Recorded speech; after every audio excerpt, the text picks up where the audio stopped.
सुबह एक इंसान काम पर जाता है, कोई यूनिवर्सिटी जाता है, कोई यूनिवर्सिटी खरीदता है, कोई इन्वेस्टमेंट करता है, कोई नौकरी करता है, कोई जॉब छोड़ना चाहता है लेकिन छोड़ नहीं पाता। क्यों? मनी। हम मनी को एक करेंसी समझते हैं, लेकिन अगर मनी सिर्फ एक करेंसी है तो इसका प्रभाव इतना बड़ा क्यों है? यानी क्यों मनी किसी की चॉइसेस बदल सकता है, या क्यों इंटरेस्ट रेट मार्केट को प्रभावित कर सकता है? क्या सिर्फ मनी एक एक्सचेंज का मीडियम है, या मनी का और कोई इनविजिबल नेटवर्क है, इनविजिबल सिस्टम है जो इसे और अलग तरीके से काम करने पर, वर्क करने पर, यानी मनी एक्चुअली इज? क्यों इन्वेस्टर्स एक कंपनी को सही डायरेक्शन दे सकते हैं? क्यों कुछ लोगों के पास, जिनके पास मनी नहीं होता, उनका इन्फ्लुएंस बहुत बड़ा हो सकता है? यहीं से हमारी इन्वेस्टिगेशन शुरू होती है। यानी मनी एक्चुअली इज, मनी का बेसिक सिंपल सा मीनिंग है यानी unit of account, unit of account या medium of exchange, store of value. लेकिन मॉडर्न इकोनॉमी में मनी एक और काम करता है। जब कोई चीज़ एक्सपेंसिव होती है तो डिमांड बदल सकती है, और जब ब्राउजिंग चीप होती है तो बिजनेसेस कैपिटल का ज़्यादा यूज़ करते हैं। मनी सिर्फ एक ट्रांजैक्शन नहीं है, मनी बिहेवियर को इन्फ्लुएंस करता है, इसका एक पैटर्न क्रिएट करते हैं। यानी मनी इंसेंटिव, इंसेंटिव के बाद बिहेवियर, बिहेवियर यानी डिसीजन। मनी इंसेंटिव,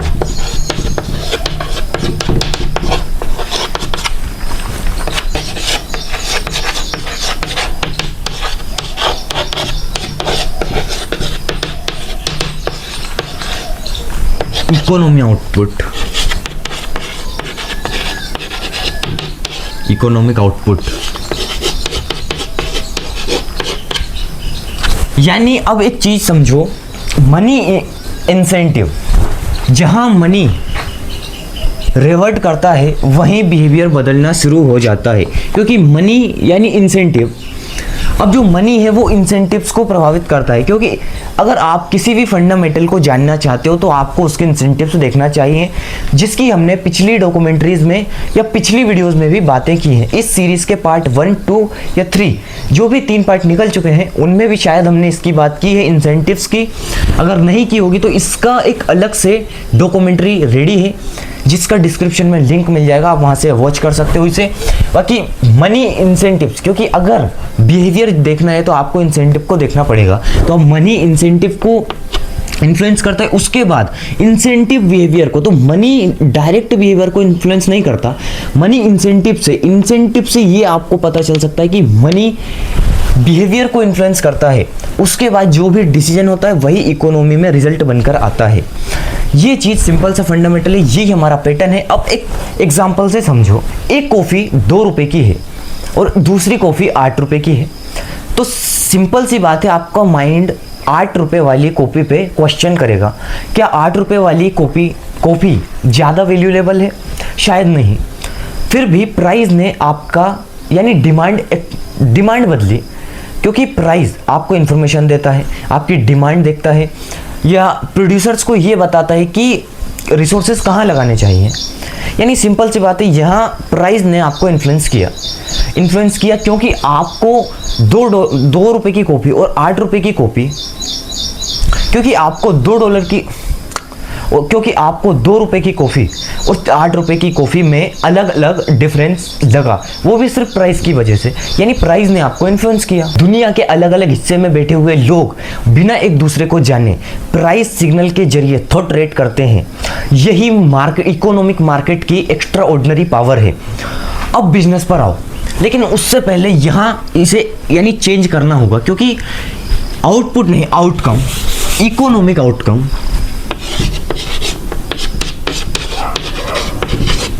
अब बिजनेस में आओ, अगर किसी कंपनी में, किसी टीम में यानी सेल्स पर बोनस मिलता है तो उसका बिहेवियर अलग होगा।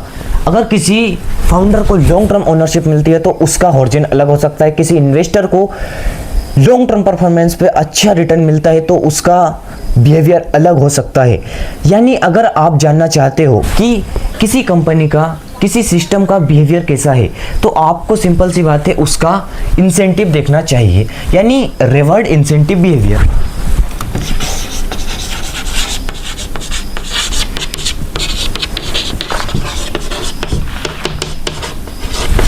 बिहेवियर। और यही मनी आउटकम बनाता है, यानी सिस्टम आउटकम बनाता है, जो इकोनॉमिक आउटकम है यही बनाता है, यानी रिवॉर्ड, इंसेंटिव, बिहेवियर।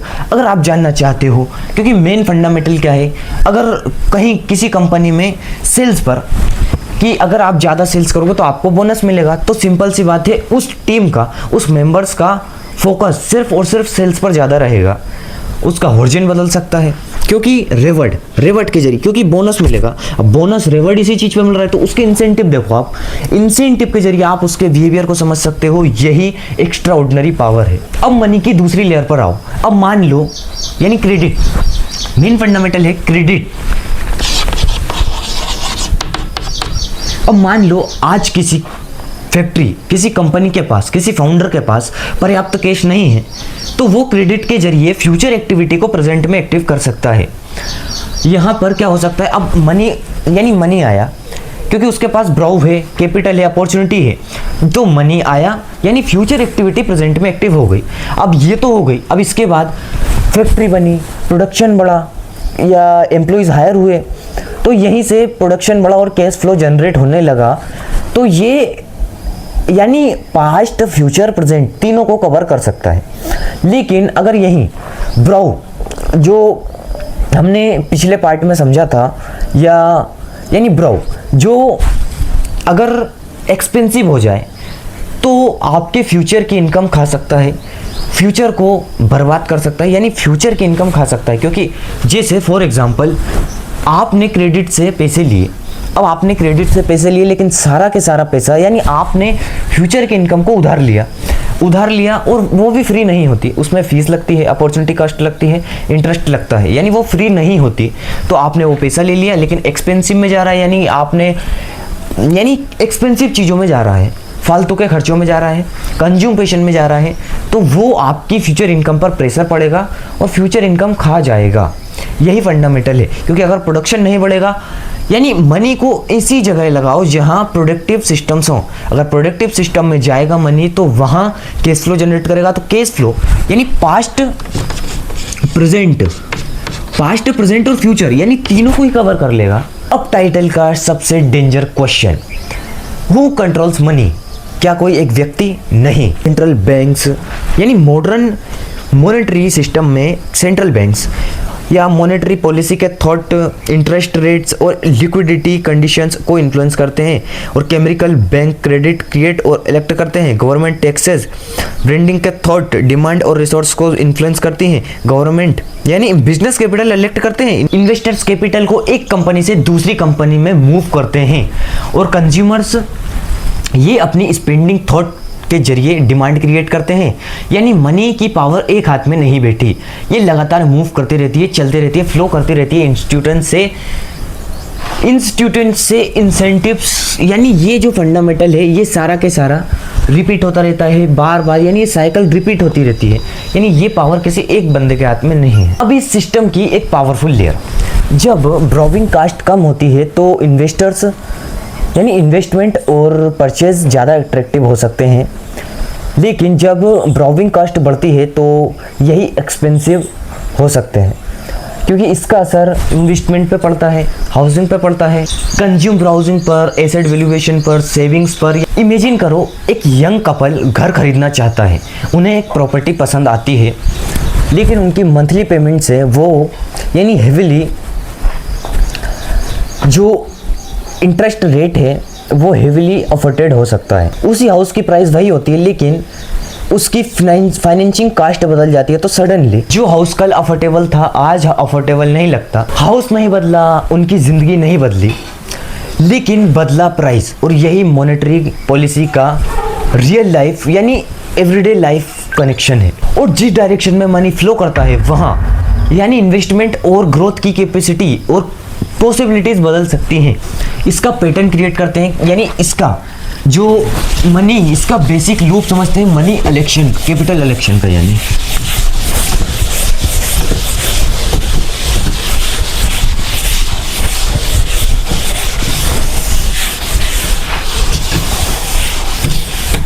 कैपिटल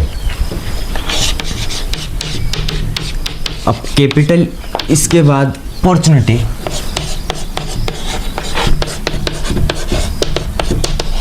फिर इन्वेस्टमेंट,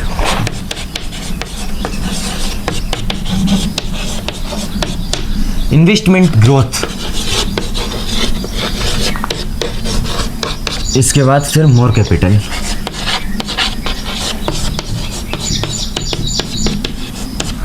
यानी ये बेसिक लूप है कैपिटल इलेक्शन का कि कैपिटल क्योंकि जहाँ कैपिटल फ्लो करता है, जिस डायरेक्शन में कैपिटल फ्लो करता है वहाँ इन्वेस्टर्स आते हैं, वहीं अपॉर्चुनिटीज़ आती हैं, वहीं टैलेंट हायर होता है, वहीं यानी वहाँ पर क्लाइंट्स को भी हायर करने की ज़रूरत नहीं पड़ती, वो खुद आते हैं। यहाँ क्या, फिर कैपिटल, अपॉर्चुनिटीज़, फिर इन्वेस्टमेंट के बाद जो इन्वेस्टमेंट, क्योंकि अपॉर्चुनिटी आ गई, फिर इन्वेस्टमेंट हुआ, फिर वापस री इन्वेस्टमेंट हुआ, ये साइकिल रिपीट होती है, ग्रोथ होती है, मोर कैपिटल आता है, मोर कैपिटल यानी यही मोर कैपिटल। अब इसके बाद वापस से जो आएगा वो री इन्वेस्टमेंट आएगा।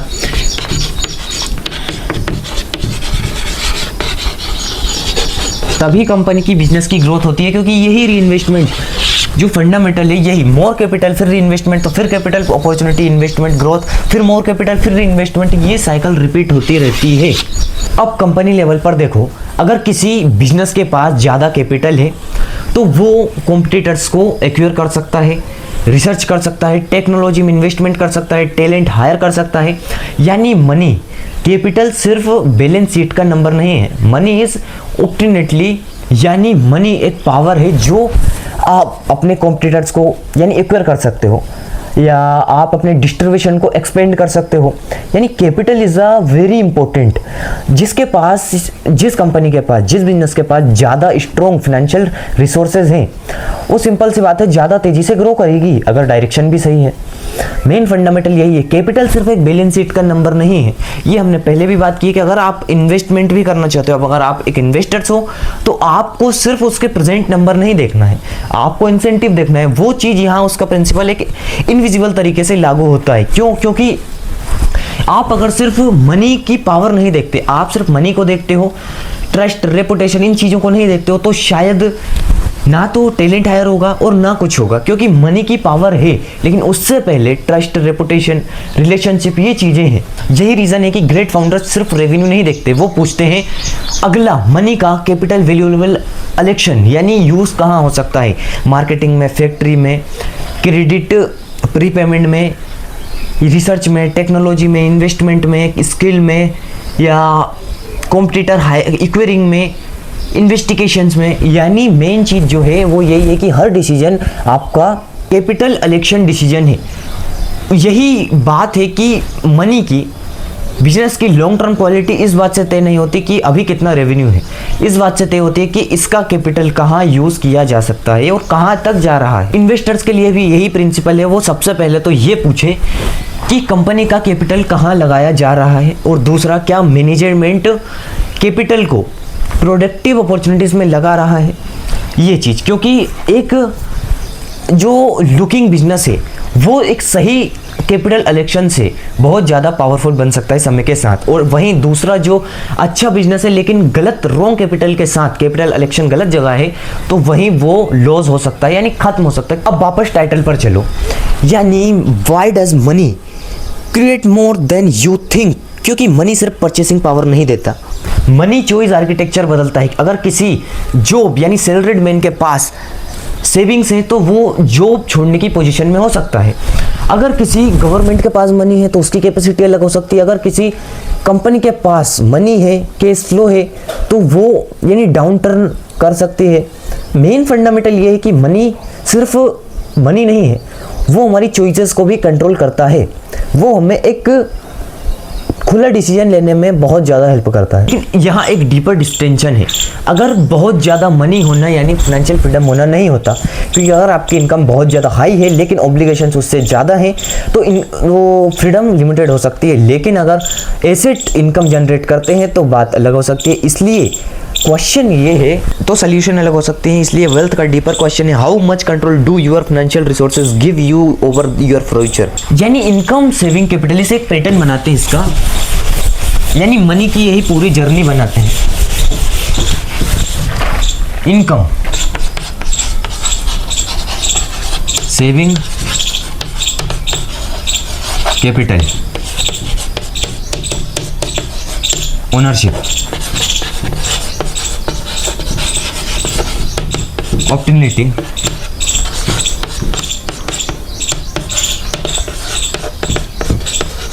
फ्रीडम। यही लूप मनी की जर्नी है, यानी यही साइकिल रिपीट होती रहती है।